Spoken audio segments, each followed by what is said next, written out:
up here. I got my Chromebook open just to keep an eye on chat and then also on the stream, make sure it doesn't freeze or something.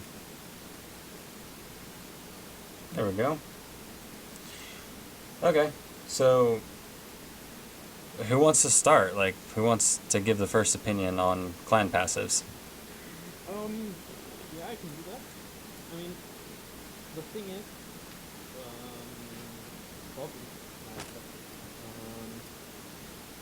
The clan passive were released last year, right? Mm-hmm. 2015.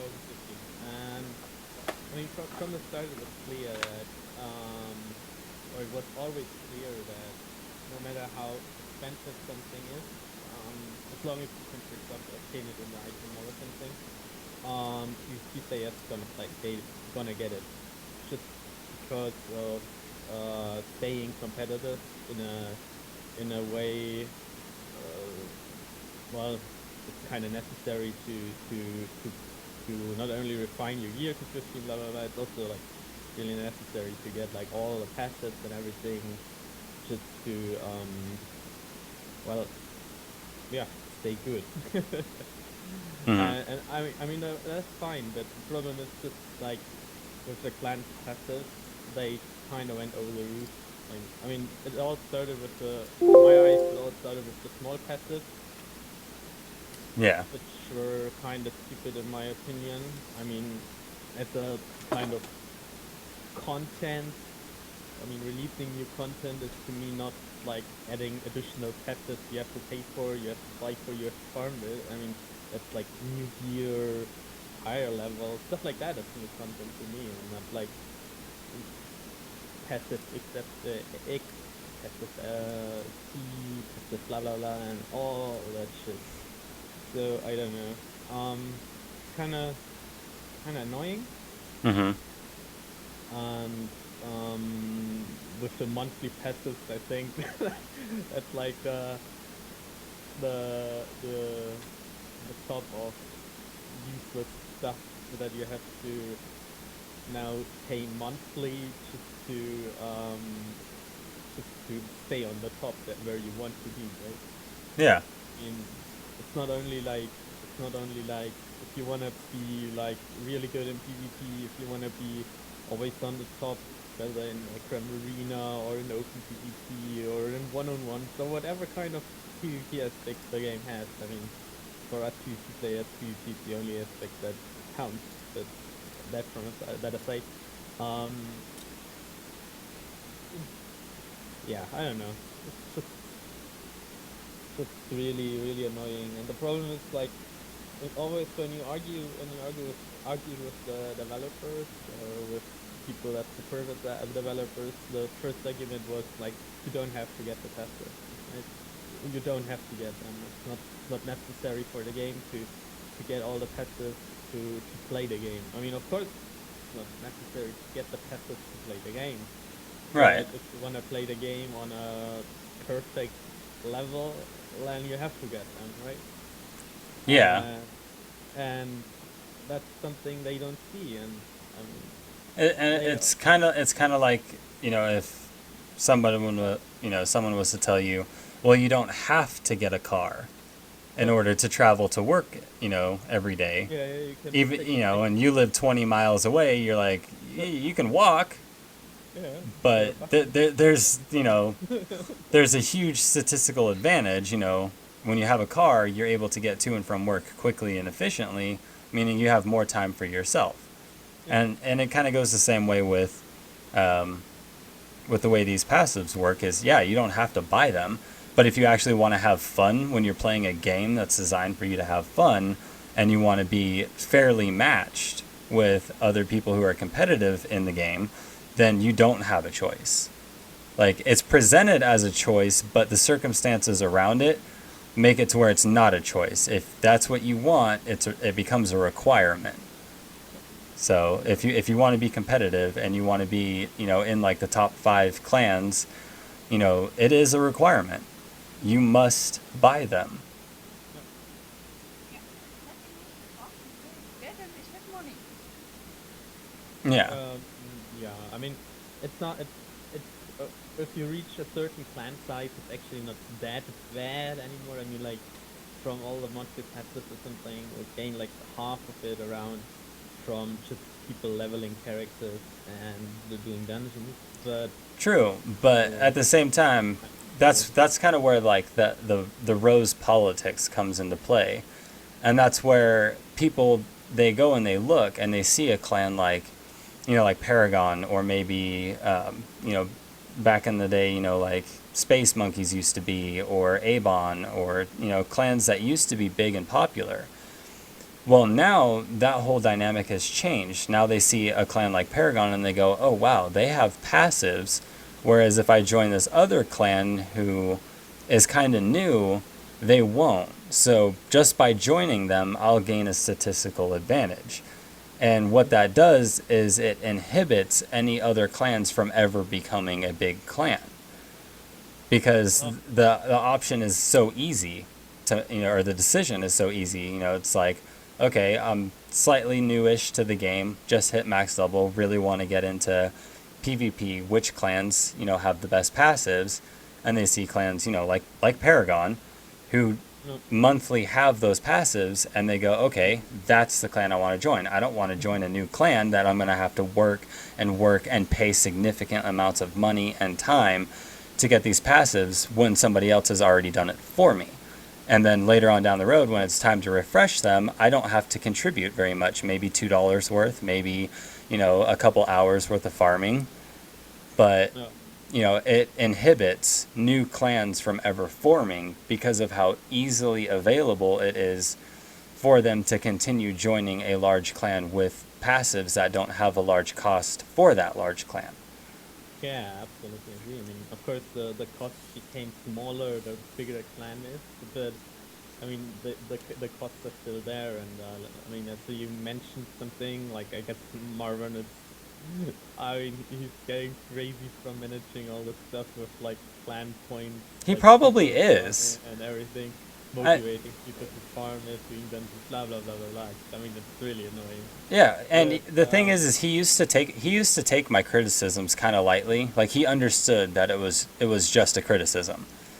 However, recently, it's been getting on his nerves, and it's not directed at him. It's directed at the shoddy system that he is partaking in, and that's kind of why I got a little upset with you too. It's like, well, you say you don't want them, but you're still using them. I guess the biggest thing that drove him a bit nuts against you is then the name change of the Paragon games. Because that was just it was actually like not intended by us. Like we didn't even know about those kind of games. I know, At and the point when we to created be them. honest, I wouldn't have actually said anything, except for the fact that every time I brought up those runes, and to anybody, they were like, "Oh God, why did they name those gems after that stupid clan?" And it's like it was this expressed like annoyance that because they're the biggest clan, now they're getting game features named after them. What the hell is this? And so it didn't really have anything to do with me having anything against Paragon. It was the fact that so many people immediately associated them together that it was causing like this mental image that the staff is pandering and is, kind of babying Paragon and giving them everything they want. And because of all the complications around these clan passives, it was causing a lot of resentment. And so that's kind of why I spoke up about it.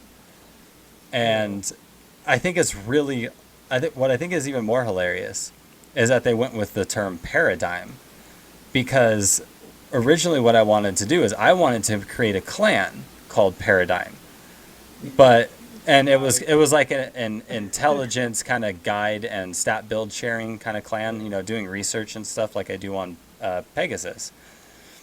And the name got blocked by the clan creation, and me and Genesis kind of debugged it and figured out what it was. And it's because Paradigm is spelt with a G and M right next to each other, and GM is filtered out by the bad word list. So I tried to submit a ticket and be like, hey, this word is getting filtered out. It means something completely different. It obviously isn't like me trying to represent myself or this clan as a GM clan or characters or anything like that. Can you make it for me? Or at least, if I make a clan, can you name change it? And they ended up denying it because they don't have the technical support to be able to do it. And I told Genesis about it, and I think they realized, okay, no clan can ever be named Paradigm.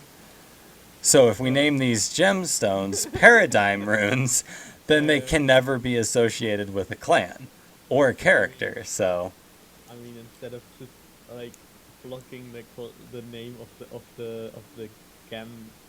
yeah, Previously, yeah. And so Whatever. they hijacked my name, is what they did. Yeah. They stole my name that I wanted to use for a clan, or at least that's kind of the way it comes off. And it's like, you clever, cheeky bastards. like it works though, because now they can never be associated with a clan. So that works, and it gets rid of that stigma around, people thinking that the gemstones were named after, the clan Paragon. So, but anyway, kind of back on topic. Yeah. I was about to say. Well, the clan passive, right? Yeah, I like don't know. they suck. mean- Angel, they suck. Like, well, Thing here's is, I mean, I guess everyone hoped for something for the clan patch or something to actually give clans a small impact to the game or some nice game features, but I guess no one expected those game features to be just stupid patches, right? yeah, I mean, we were all hoping for stuff like clan housing or something, even if, I mean, housing is kind of controversial, as World of Warcraft showed. And then... yeah, that they did. yeah, I guess they fucked it up. But They majorly screwed it up. What they did was, instead of it being a group collection of people, it was just you. Yeah. You only ever saw yourself in it, and you're like, why am I always alone? Yeah. But, I mean, the housing could have been an option. In-game features could have been an option, like clan traveling. Well, and see, I brought up on the stream, on the live stream, so that way people can see what I'm kind of talking about. Like, you have stable training, which increases mount movement speed. Now, that provides a small statistical advantage in combat, but not really, because you can't mount up if you've been knocked up and you're in combat. So, you might be able to get into combat quicker, potentially, is if you don't get knocked off like as soon as you're within range of like a scout or a Borg. But, it's mostly a convenient passive. It just makes you travel faster. Yeah. And that's the kind of stuff that I feel is okay. Or the experience rate passive. I'm Yeah. okay with that too. Yeah, because it's Yeah. only 10%. It's a nice increase, but it's not overpowered. It's permanent, and it helps you get more clan members up to your level. It helps you help other people, essentially. Yeah. And the stat passives, I think they're okay because I mean, they are because they're okay, permanent. Yeah, they're permanent. And they don't go too high. Yeah. 10 strength, 10 intelligence, stuff like that. Okay. At a low level, that could help you equip a unique faster. It could help you take a couple less points of damage. And in the later games, Max Charm. That's the only reason I got Max Charm is because we got a charm skill. yeah, well, that feeds into the buffs, which is a different topic altogether. But when you get stuff like dodge rate 10%, accuracy 10%, defense and magic defense 10%, those are 10 skill points worth, that's 10 levels worth of skill points into a passive that you're charging clan points for that expire, and then you throw in the option to just buy them with cash, and there you go. You have a cash farm. Mm-hmm. And that's Yeah, and the farming passives, they're kind of hit and miss with me. I think that they were scaled semi-appropriately. Like They are 50% really nice. common, 30% uncommon, and then you get up to like epic, it's only 5%, and legendary is only 2%. It's okay, but it's the fact that those passives are now stacking with costume drop rates, medals, drop rate gems, things like that. And I think that's where the farming is kind of getting ruined in the game. And when it all boils down to, for me, is the fact that it's affecting combat. It's affecting people's ability to naturally log in and have fun, because the passives are too strong, they cost too much, which actually contributes to hyperinflation in the market, because now you have all this Zuli that's stockpiled from 2 servers that got merged. Yeah, but I mean, the whole economy thing is something different. I don't know if I should talk about it in the public, but there was just a big duper that was selling Zuli, which kind of ruined the market the past 6-7 months. That's the reason. But however, about the clan passes and everything, I just think that instead of like adding passives and passives and passives, I think that's the wrong way to release new content. In my opinion, they should more focus. That's a general thing. Mm-hmm. General opinion from me. They should in general focus more on working on new content like dungeons. I mean, the whole dungeon PvE scene is so, in my eyes, underdeveloped that it's not even fun playing it. Like, I mean, if you would have stuff like heroic dungeons that are actually competitions, like you have to evade void zones or you die, stuff like that, Mm-hmm. way worse than like ruins or whatever. And like timers, that would be the best thing. Like if you have like a big button in the middle of the dungeon where when you press it or when a character presses it, that there starts a timer and it ends when the last boss dies or something. That would be Yeah. kind of cool and give the whole thing Well- a kind of competitive aspect. But at the moment, PvM is in my eyes more like a grind fest for those that love killing modes. Yeah. Well, I hate to bring up like World of Warcraft or any AAA title and compare it to like Rose. However, I've been keeping up with the new development for the next World of Warcraft patch, Yeah. and they've now made a system of scaling dungeons. They're endless playability dungeons, because they constantly increase in difficulty as you continue to progress along the challenge mode. Yeah, isn't that something like the what's the name? The Diablo 3. Yeah, thing, the the Paragon level. yeah, Paragon level. see, I see what you did there. Yeah. But the feature holds true. Like WoW did some stuff that I don't agree with. Like you are only allowed to complete one challenge mode, like to successfully complete it once a week. And then like with Diablo, it's not a multiplayer. It's not a true multiplayer feeling game. So it just feels like a grind fest where you're just doing it by yourself and you're not interacting with anybody.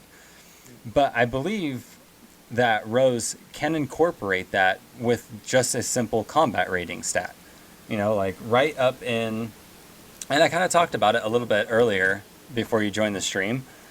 In your game arena tab, you could have like a PvP ranking system. Like maybe there's 5 tiers or something, and each time you complete a certain objective, your rank goes up, and then now you're entered into harder modes. And then in dungeons, you would have like a combat rating or like a dungeon rating underneath like your energy bar.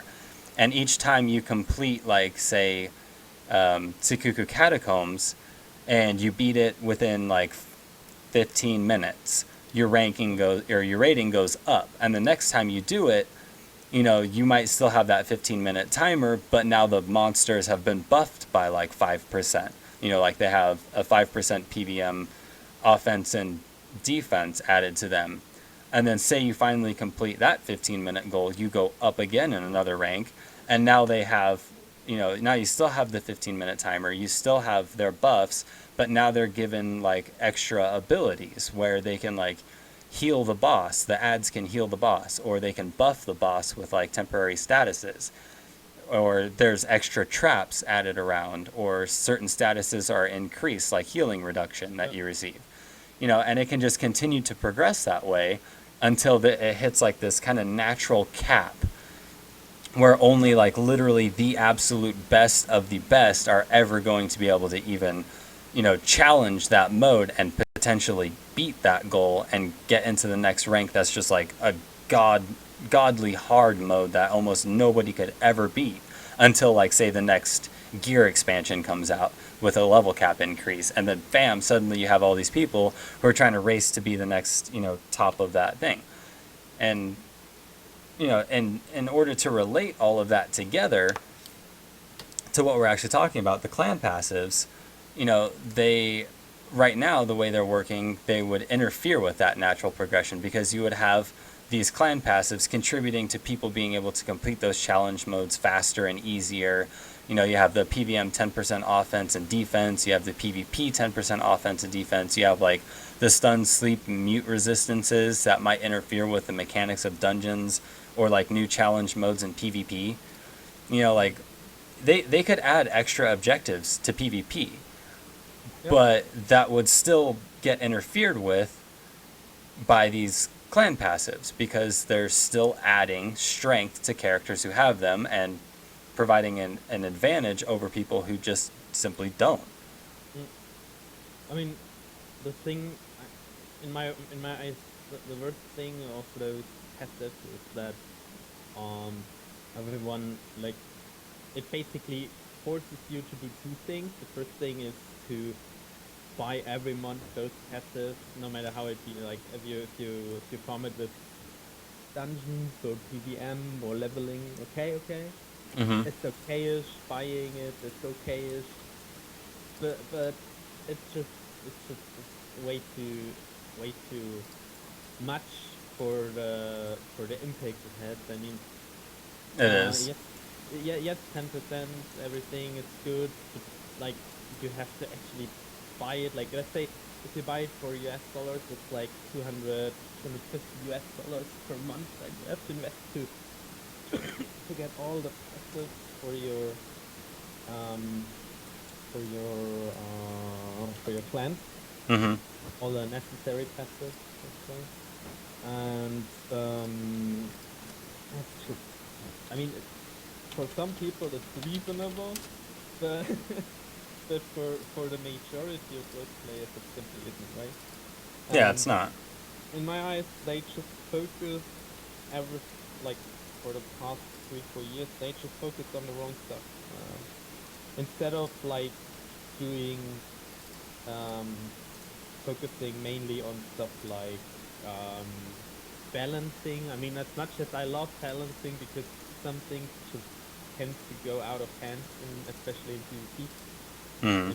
And balancing and like adding new passives, they should focus on stuff like new dungeons, new armor sets, higher level tech, more content, more planets, more maps. I don't know.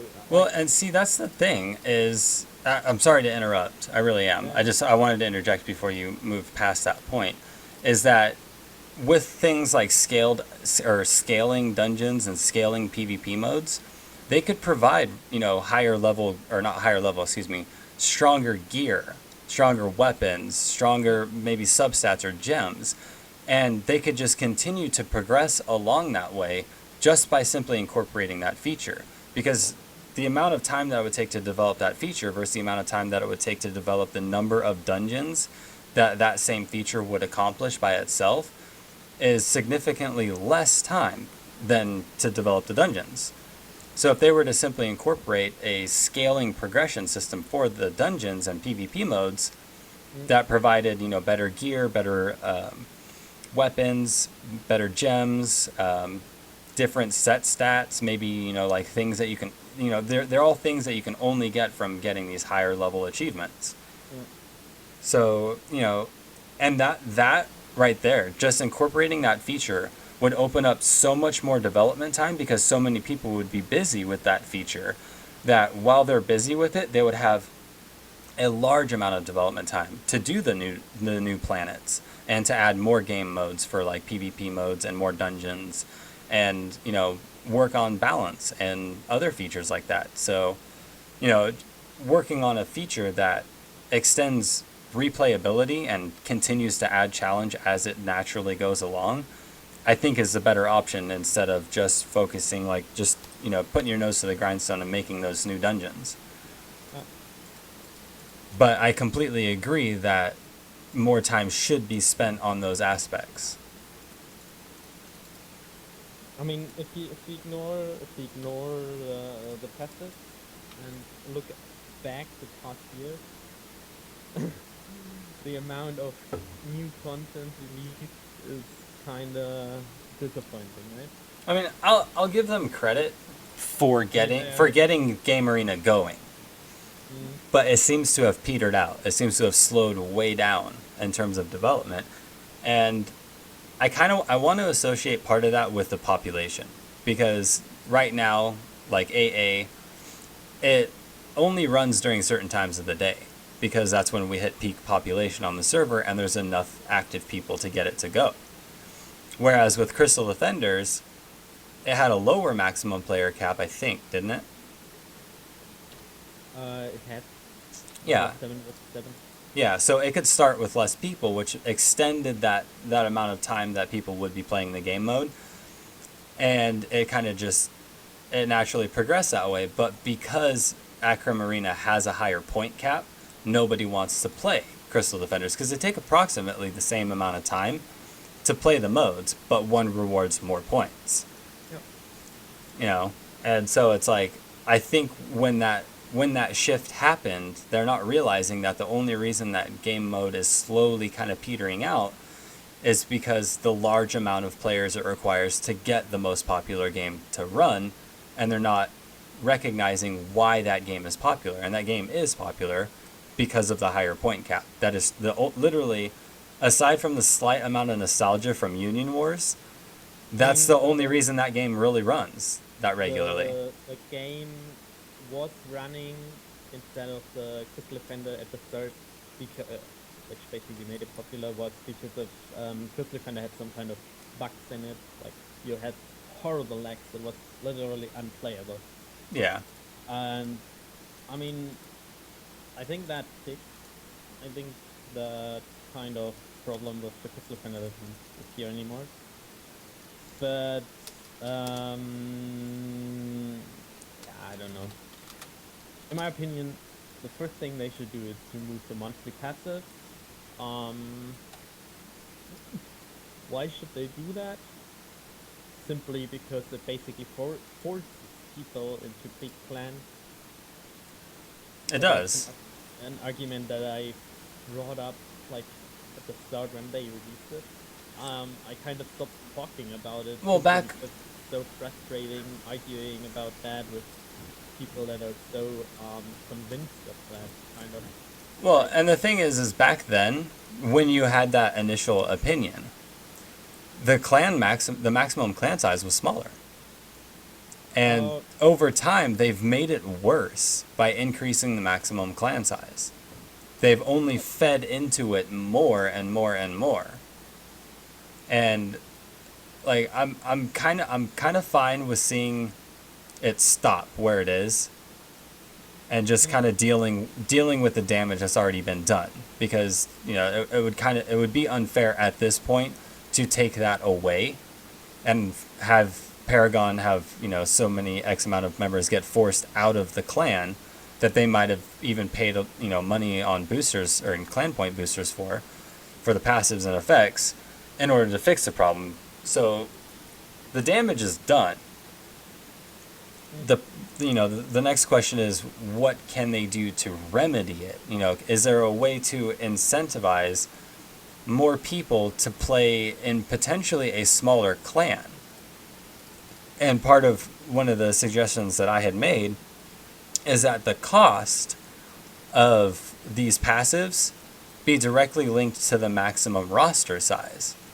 So, say you have a clan with a maximum amount of 10 people, like it's a very basic clan. Your PVM, offense, defense, things like that would be maybe 4 million. But that might be too cheap, and you might develop, all of these pockets of, 4 or 5 people in one clan, who are spending like maybe you know, 3 days and $5 Something. to get all the passives, you know. But Yeah, then again, there would at least still be that clan rivalry. So how you would go about doing it, to me, I haven't figured it out, because I know that there's problems with that type of suggestion. yeah, I was about to say. I mean, that's kind of messy too, because like, And it is, but if we would have seen that coming, we wouldn't have expanded the clan to like 450, 500 slots. yeah. Well, now that's not an option anyway because of that. Yeah, Because the yeah, maximum is so high now. Because if you were to make the cost based off the maximum amount of players, you know, or whatever in the game, or in the clan, excuse me, then clans like Paragon that have a huge roster size, their costs would be exponential. You know, like it would, you know, they might be able to formulate it to where it's roughly the same price now, as in it would be if they were to implement that type of system. But again, there's other problems with it too. There would be, you know, like how many small faction clans would start springing up all over the place, and then you would want to have clan wars where there's just like, you know, 30 different clans in training grounds because there's 30 people and everybody's in their own clan. yeah. You know, it would be, yeah, you know, it would be impossible to organize a competent war in training grounds. And I know I don't play clan wars a lot, but I like to watch them. Like a lot of the times, most people don't even know I'm even in training grounds. I'm either on my raider or my scout. If I happen to notice that there's a large clan war going on, I'll float around the corners around here and just kind of watch what everybody's doing. You know, and just kind of, it's my version of kicking back and like watching TV, but on rows. You know, I just kind of watch what you guys do. So if that, you know, if that change was made where they base the clan point costs off of the maximum roster size were to come into place, and then all of a sudden you just get like hundreds of clans cropping up everywhere with 2 or 3 people in it, it would make it really messy and really hard to organize. So it's not really a fix, but it goes to show that there are other options out there than to just continue using this very damaging system. I don't want to say it's a bad system because it's developed well, it works, but it's Let's be honest, it's a bad system. The whole monthly clan passive stuff. it's poorly designed. The concept is poor. Yeah, I mean, like, It functions, like, you know, you click the button and the skill works. I kind of miss like features from the passive stuff, like yeah, the housing, everything, blah blah. You know what they could do for housing? Because we've touched on the subject a couple times, and I had actually kind of brainstormed a while ago how to do clan housing in rows. Game Arena. It can instance maps. So you can make one kind of like generic base clan house, and then depending on what rank your clan passive is, you know, you might go into a different version of that map that might have an extra room with an extra NPC in it.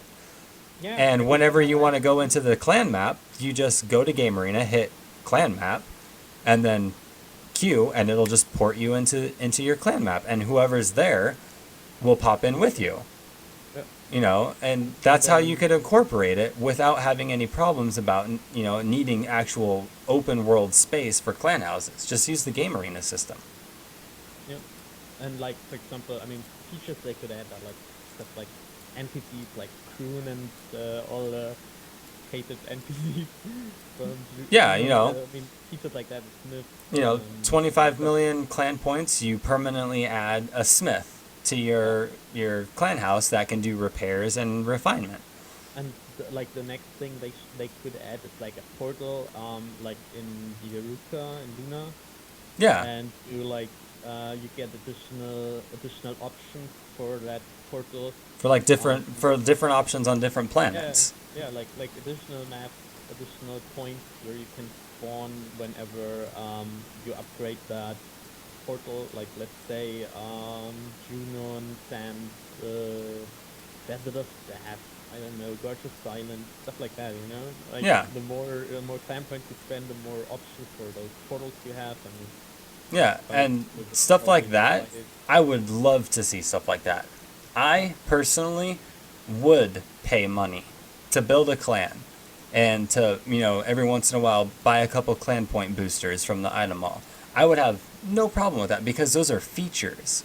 They're not affecting combat. They're nothing more than convenient, nice to have items and features that make you more efficient with what you're doing.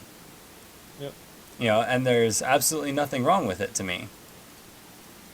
But when you are selling, they're selling power. I'm gonna say it, and I'm not gonna have any reservations. They are directly selling power. Yep. It is a buy to win system. Now, how effective those bonuses are could be debated. But the point is that you are paying money. Yeah, you are paying money to become significantly advantaged over people who don't. And that is not a good pay model for a free-to-play game. It's been proven 100 times. Games that move into the buy-to-win shut down real quick, especially when they're major titles. But because we've slowly kind of trickled into it, we kind of slowly were coaxed in and baited with, look at the shiny stuff that we're adding. And you can also, if you want, pay money to get it faster, And then all of a sudden you realize, holy crap, that's going to take a lot of freaking hours of farming and doing the same thing over and over and over and over to get those. And then you got to do it again next month.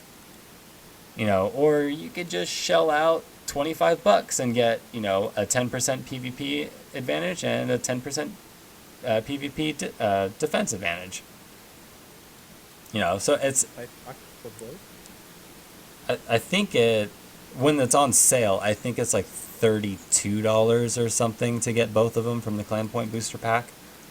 I did the math on it. I can't remember what it was, but it was like 2 months worth of subscription to a AAA title.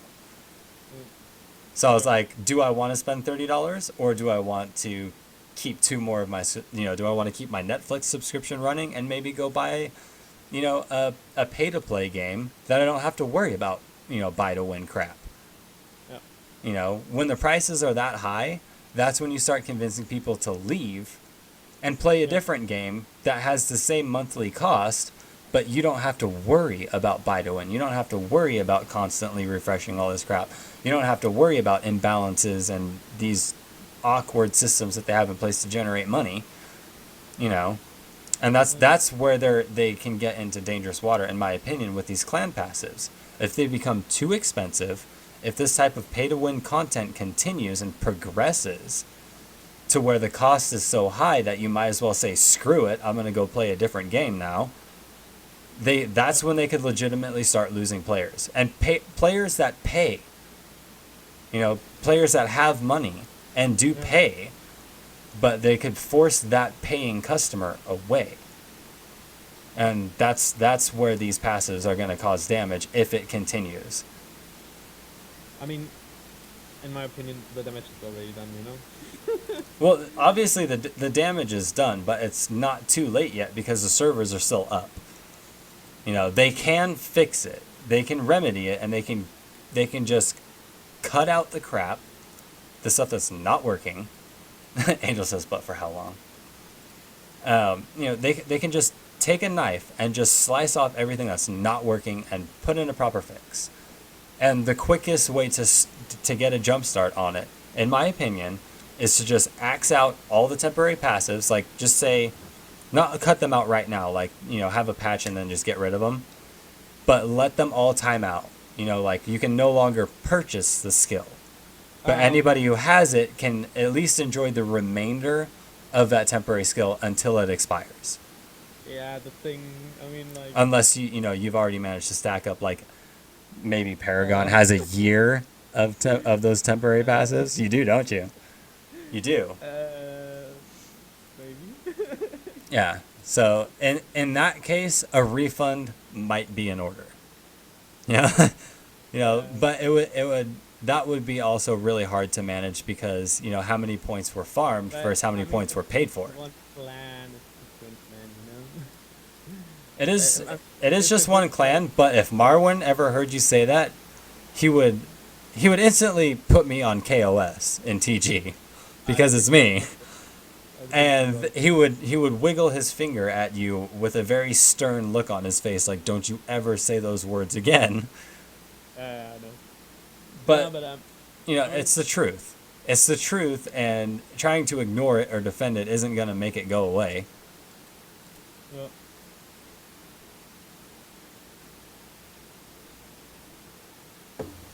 You there?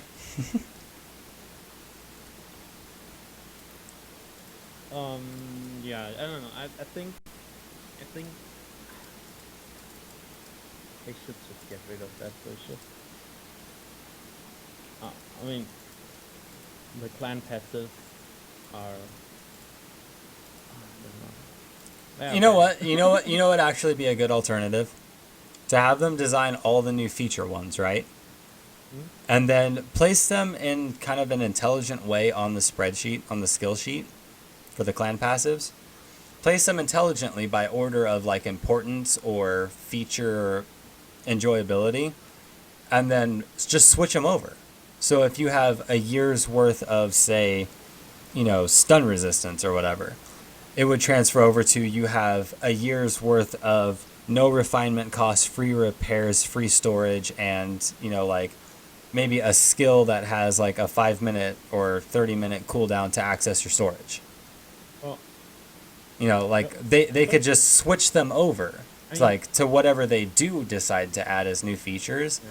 They could just take it and use it kind of like a credit system. Like, okay, we're going to give you credit towards this because you already farmed it and you already have purchased these skills and this amount of points.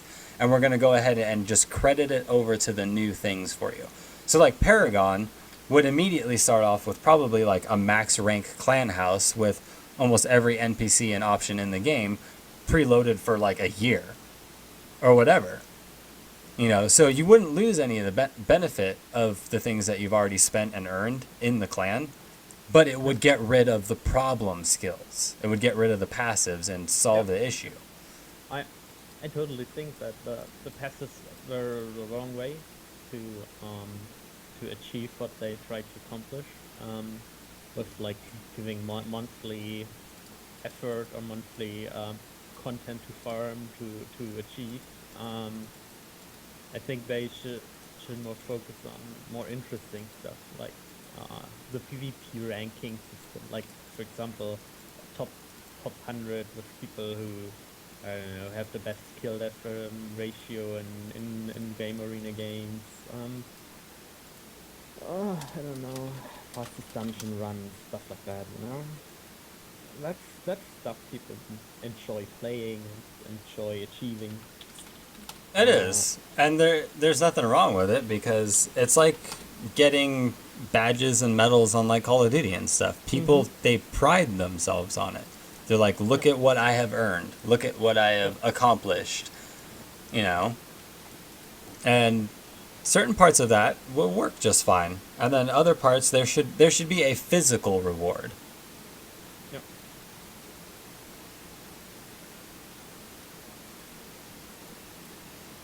But yeah. Your number grows.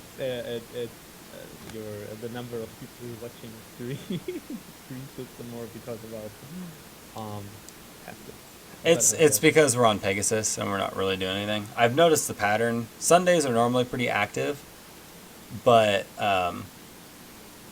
whenever I'm on Pegasus, people can't like physically join in the same location, so they lose interest over a while. Especially if there's not a whole lot going on screen. Which I would attack you, but you have so much damage reduction that my burns won't do jack shit. So I'm not going to. With your damage. I don't think so. Let's find out. No, you have enough damage reduction. It won't do anything. You don't have poison knife? You mean Venom Knife? Yeah. No, actually, I didn't learn it on this build because I was just showing the burn mechanics to somebody. Yeah, the burn mechanics are horrible. They don't stack. But that skill's not going to stay that way. The skill's going to get fixed. What? Okay, like. You guys really often getting off topic, you know that? It's like clan skills, poof, off topic, clan skills, off topic. That's how this works. I swear, when I would count down how often you guys go off topic is. So, Well, you're not helping to contribute to the conversation. fine. Next time you go off topic, I will smack you. Okay? I would say Okay. the question is, how can we ask for a change for clan passes in a way that they actually listen to? Well, this is the also first step. Monitor them, but doesn't influence combat. Well, Yeah, And no, of course, I mean, how can we actually make them change things? The thing is, like, if you say now, yeah. well, we change can't that, make them change anything, but we can do the best that we can to represent the issues that we're having as a consumer, and demonstrate, hopefully just vocally first, that if it continues on, eventually we're just going to quit. And I'm not trying to promote people to quit Rose, because I like the game, obviously. I've been here for 10 or 11 years. But it comes to a point where so many bad decisions have been compounded and melded together into this, this tangled web of knots and bugs and problems, that it's going to be very, very, very hard to get it fixed without causing collateral damage, like to the clans, like that have purchased things, so it becomes a very intricate issue and very hard to fix, and it's a delicate issue, because if it's not handled appropriately, it can cause a lot of grief and it can cause a lot of damage.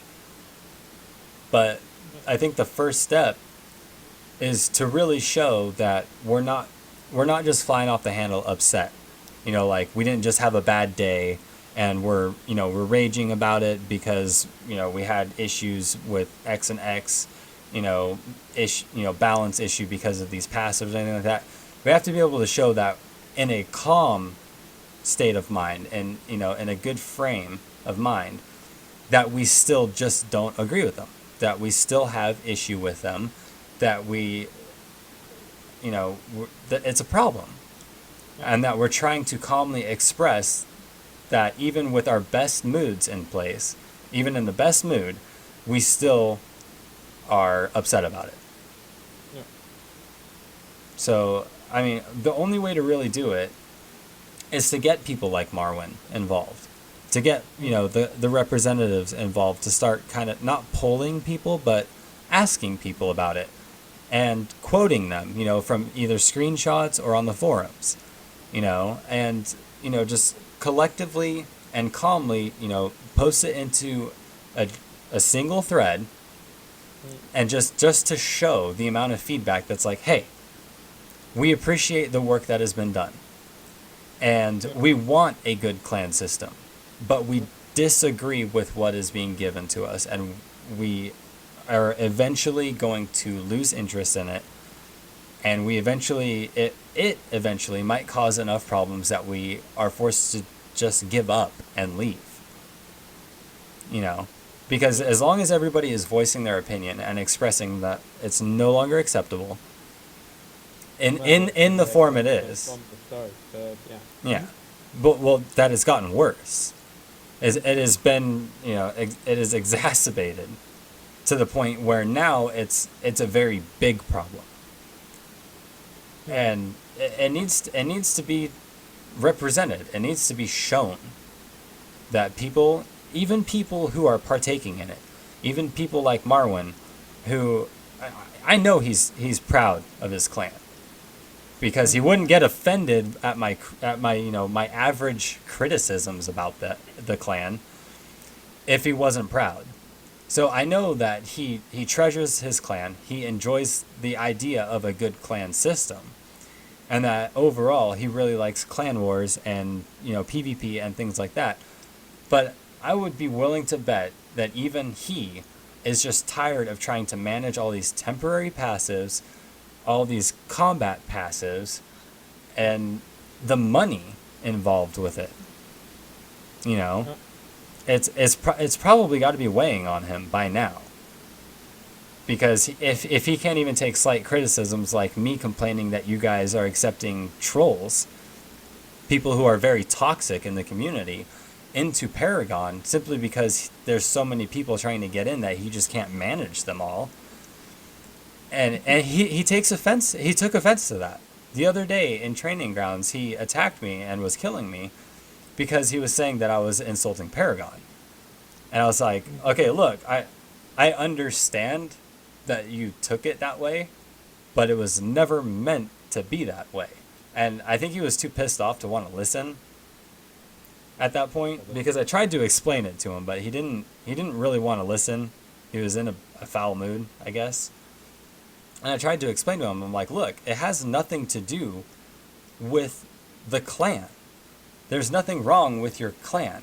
It's the fact that the way the clan system is rigged to where only one clan will ever be the big clan.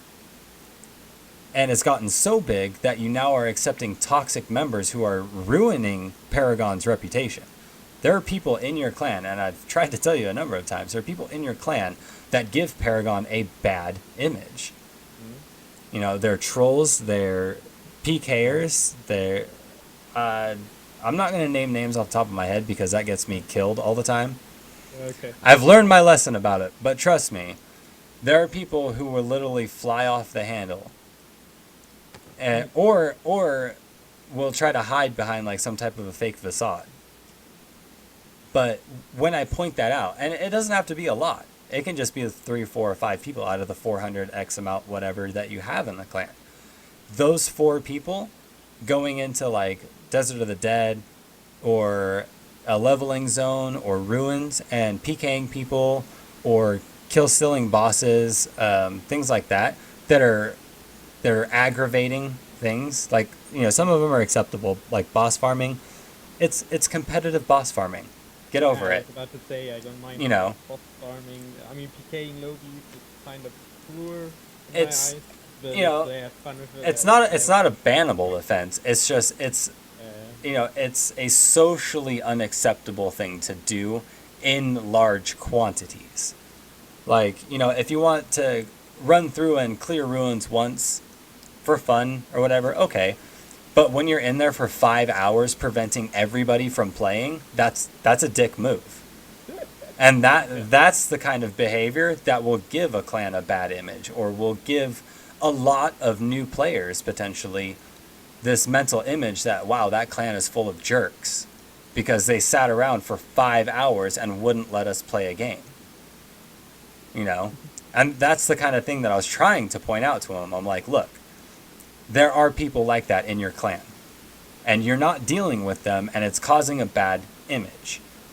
And then when it comes to the clan passives, you guys are so, you know, overfunded and strong that it's gotten to the point where nobody can legitimately compete with you if you were to actually pull numbers. If you were to say, okay, everybody get on their mains in Paragon, we're all 150 of us are going to squat on Friday in training grounds and let nobody do anything. You guys could do that. And before, with like 100 roster size clan maximum, it wasn't really possible. Because you're going to have alts, you're going to have buffers, you're going to have vendors, you're going to have, you know, people are going to have alts in the clan. You know, so, and then the timing issue is going to line up and it's going to be a problem. You know, some people are going to be sleeping and stuff like that. But when you've enabled so many people to exist in one section of a clan, it allows enough people to be online at the same time to where if you wanted to, you could ruin it. You could ruin a play experience. And even if you just had a couple people who are doing it, but that's, you know, slightly two different images or issues about mental image and perception. But, you know, it all goes back to these stupid, godforsaken clan passives. You know? Like, I think the only reason that the clan roster size increase was added is because they didn't want to spend the development time to develop an alliance system. I mean, the line system for OpenPPC? You know, and it was a proposal a while ago, you know, like, say you had, like, in my eyes, the ideal number would probably be 150, would be the maximum clan size. if I could choose between if I could choose between um clan festivals and alliance, then usually the alliance is Yeah, and a lot of people probably feel that same way. But if they were to take out the combat portion of the clan passives, I would have absolutely no problem with having a roster size of 300, 400, 500. It wouldn't bother me because they're not gaining an advantage that gives them the ability to ruin other people's experience. You know, it would only enhance people's experiences because they might go, wow, these guys have a lot of really awesome kick-ass features and they've really worked hard on their clan and they have a lot of things that could greatly benefit me, and in turn me leveling new characters or maybe throwing $5 worth of clan point boosters at the clan would help out the clan in return. But nobody's gaining power by it. So it's kind of one of those things, it's like you're selling power under the disguise of it being these clan passives that everybody can earn and work for. No, they can't. Because they can no longer compete with the few clans that have already got them. Because everybody wants to join Paragon. Like, new players. They see all the faiths, they see all these, these rare castle gears and these massive amount of stat buffers with these like plus 200 stat buffs and these crazy, just Paragon has a lot of expensive rare things in their clan, which makes them flashy, which makes them appeal to new players, and there's a lot of them, so they're like, wow, they have a lot of numbers, they're pretty strong, they're a force to be reckoned with, but that same mental image can be given from a clan that simply has a lot of features like teleporting to specific maps, being able to access your storage, every 30 minutes for like 5 minutes or whatever, or maybe accessing the clan storage or something that, only like a certain rank or higher, like deputy master and master can withdraw items from, but anybody can like deposit money into, or stuff like that. Like there's so many different features and none of them conflict with combat.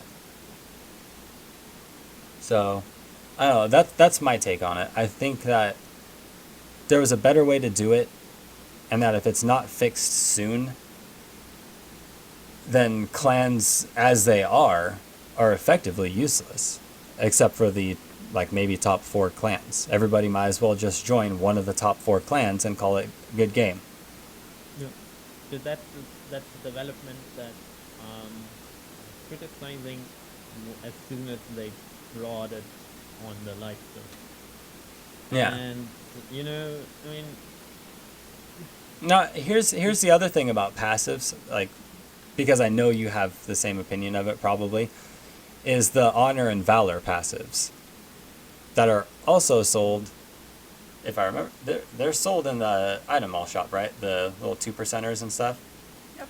Yeah, I was gonna say, because that's normally how I get my honor ones for my weapons, as I just buy them. yeah, but that's the thing. Like, for example, I was the first person that asked for those being in the item mall simply because you had classes like raiders and scouts that were absolutely unacceptable at that point for those AoE spam fest dungeons like Cave of Ulrich and stuff like that. I mean, Secret Ruins wasn't released at that point, I think. Yeah, and I can agree with, or I can understand, sorry, with why that came to your mind, because it makes sense. There's a lot of mobs in there, and the typical meta for the game back then was just attack speed. Just attack speed, attack power, accuracy, as much as you can get, and then crit everything. But it was all single target damage because there was no effective way to build a skill type raider back then. But that used guitars, sorry. That used guitars. And the single target type worked great in PvP. So yeah, I can understand why that popped to your mind. Like, damn it, like, I lose a lot of points by converting, and the majority of the defensive passives are in the Valor shop. I think honestly, I think the way it should have been done is the defensive and offensive passives should have been in both Valor and Honor, because that would give PVM players a way to get them, and it would give PvP players a way to get them without needing to convert. But back then it would have made sense. Like, I don't mind paying, $10 to get, my 10% dodge passive or whatever, max out the 5 books that it takes to get it, or whatever, because it was just annoying back then trying to convert. So you kind of give up and you're like, no, I'm done trying to work towards it. It's a pain in the butt. I'm tired of running the same thing over and over and over. Just put it in the cash shop and let me buy it. But now that gave them the incentive, like, wow, they were actually willing to just buy passives. They were willing to just effectively buy these skill points that go into passives. So it's like, then they saw that and they're like, well, what if we did the same thing with the clan system? And then we monetize it through the clan points. So instead of directly buying the clan passive with cash, you buy the points that you use to purchase the skill. And the way they did that, or the way they did it, was actually pretty genius from a marketing aspect. They made it a lot more expensive than it is to buy like passives for your character, to buy the clan passives. Yep. So I mean, it's like what, $2.50 for 2 million clan points? I don't know. I set my vendor. I'm happy. Yeah, I think it's about 250 points for the clan booster, and it gives you 2 million points. In Shirogeki, we could farm 6 million clan points in maybe a day with 3 people running dungeon teams. But that also takes 8 hours with like 15 people.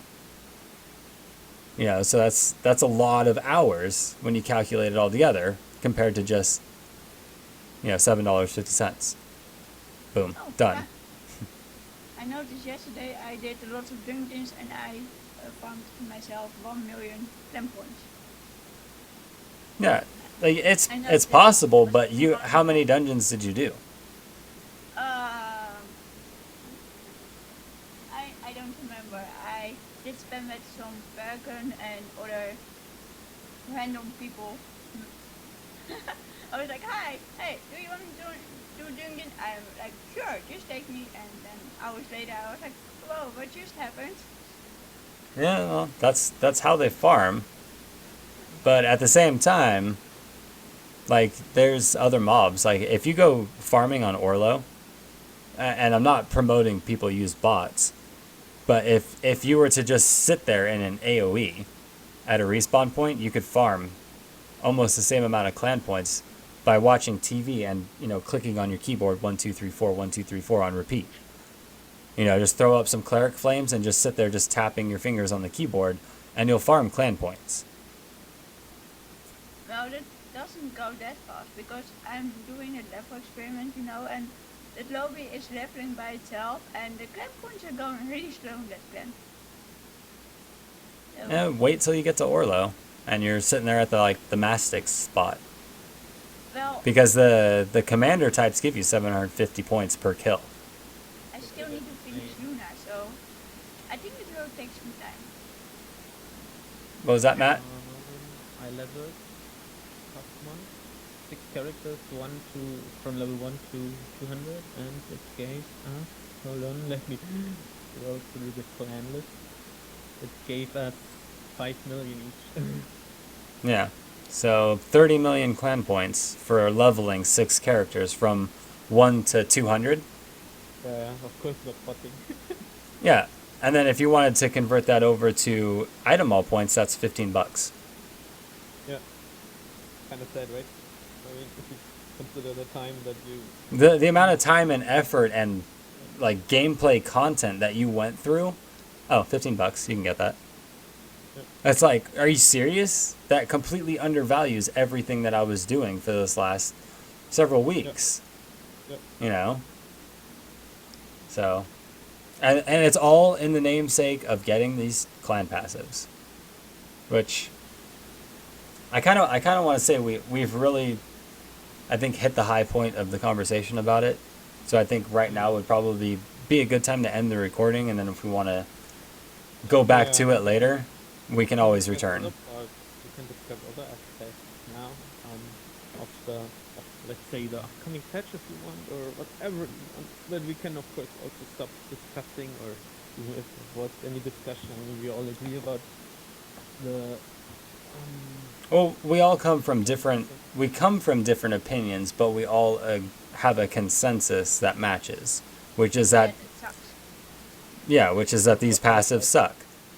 what would be interesting is if we add, like, for example, Genesis, or like, yeah, Genesis probably is the only one, to such a conversation or discussion that is, like, coming from the developer corner, or from the It would be helpful, but I don't know if you'd be awake right now. speaking.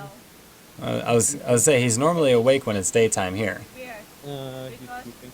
there's 1 hour time difference with me. And Yeah, but he has to be awake when it's daytime in the United States, Seppi. So that way he can work and communicate with the staff. Hold on. Okay. Yeah, like, I don't know, but Genesis would be someone I would like to just bring up in a live stream to discuss time passive and I agree. stuff like that. I mean, Oh, by the way, random question that's completely off topic. Sorry. Have you gone to the rep section lately? mm, I need your input on the champion feedback I've given so far. I've done a general feedback and then an axe and spear specific feedback. yeah, I just read it. I haven't typed up the sword yet, so I just don't play champ often enough to actually give proper feedback on that. I mean, you if should be able to talk give about sub. Scouts or if you talk about Scouts or Raider, then okay, but like my only experience with champions is like play spear champ, go in dungeon, press AoE, win game. Yeah, but you have experience killing champions. Like you see them in PvP. You see like how long they live, how much damage they do, and you get a general perspective over time. So you can give some input that way. I mean, the problem for champs, or no, X-champs, right? X-champs are your main concern. No, it's all champions right now. I mean, swords are the best out of the three from my recent testing. They're almost there. They're almost proficient enough to be called good and balanced. Like they just need a couple minor tweaks. But trust me, if I was to tell you it took me 15 minutes on an axe champion with 60% attack power, defense, and HP buffs to only take 30% of the shaman's HP off, would you believe me? 15 minutes. My buffs ran out. How long does the raider need? A raider? Like 5 minutes to kill it. Pegasus? On Pegasus. To kill it. Like 5 minutes. Yeah, but that's PVM. It's like No, but the problem is it's what I realized is that axe champions are too centered around their criticals, and their cooldowns are way too long. Like they can use 17 skills. I did the math on it. They can use 17 skills in a 30-second window. A spear champion can use 34. and I mean that combined with the attack speed nerf. The attack speed nerf didn't really affect the spear champion all that much because the sword champ, the action. oh yeah, it destroyed the new on melee crit or on melee hit gain critical damage. It destroyed that skill. Basically the same for Katara Raiders. I mean the attack power of their skills is just way too low to actually give Katara Raider any kind of alternative to the melee heavy build. And Well, now it's different. Now they're about even. That horrible. No, it's still horrible. Katara Raider base skill damage is horrible. It's super low. if you compare it to like let's say mages or even scouts. I don't know. I'm thinking my skill damage is pretty good here, dude. Nah, it's horrible. Still, no. But that's PvP balance, and I don't really want to talk about that. Well, no, I mean, look on the I stream. think that PvP with those kind of stuff. Look on the stream. I have my Phoenix Slash highlighted for you. I think that's some pretty damn good skill Do it power. again. It's still there. 425, 180. 425% with 1,800 on top. And I'm not using a mask. I'm not. Open I'm your menu, your stats menu, please. not buffed either. Yeah, I know. It buffs don't affect the skill power anyway. But open Actually, your, it does. Yep. Open your stats window.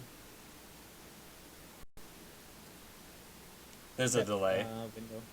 There's a delay. I'm opening it. Yeah, but the problem, like, that's full offensive commitment. And No. I mean, like, survivability goes to 0 in PvP aspects.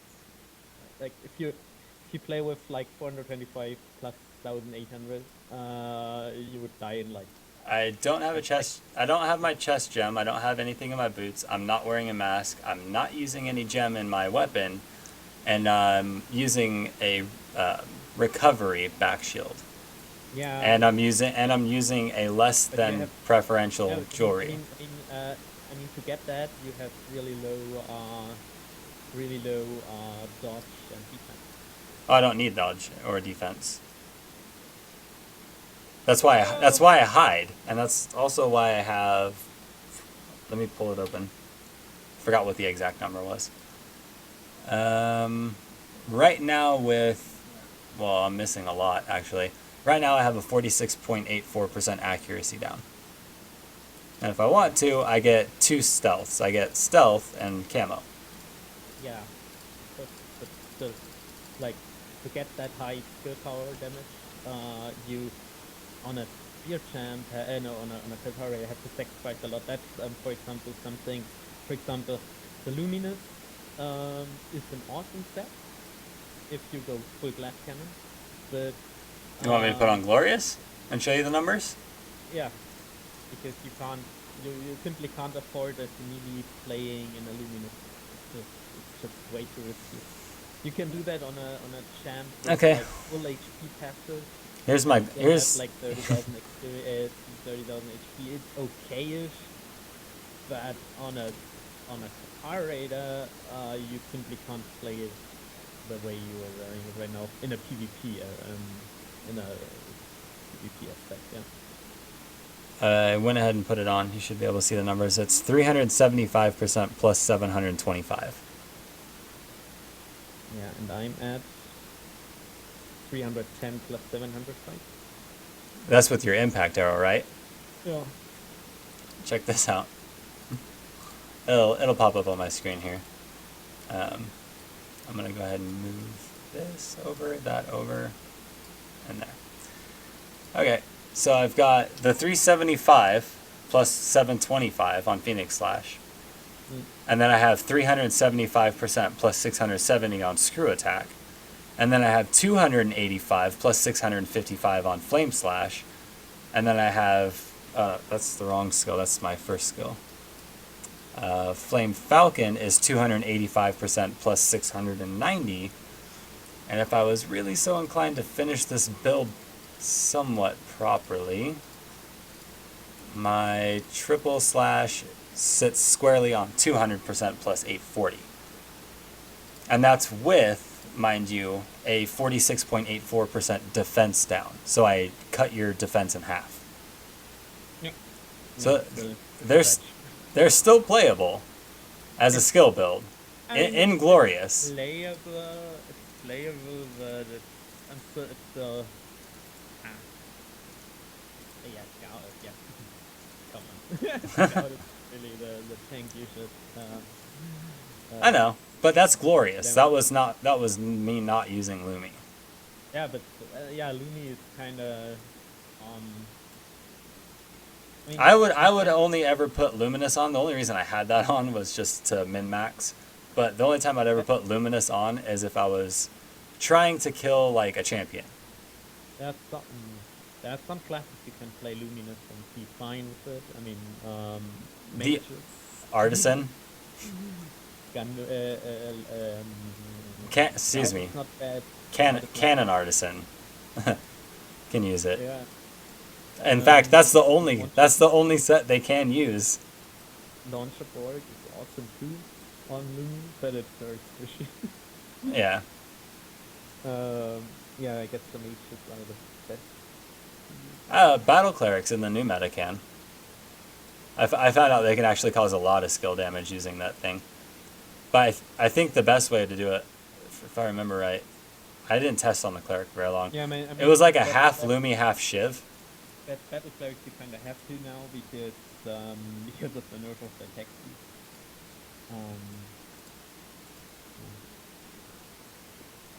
We'll see. We'll see which class is really good. We will. But for now, I completely derailed us off of that. Let me go ahead and pause this, reheat my drink here and get a smoke. And then if you want to talk the paradigm shift update, we can go ahead and do that. About that? The new update. Sure. Wait a second. I didn't do this yet. And now I have to because it's going to be funny.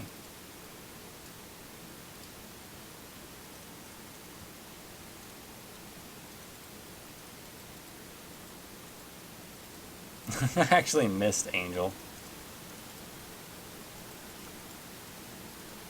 Alright. I'm gonna, let's see, pause this, or stop stream.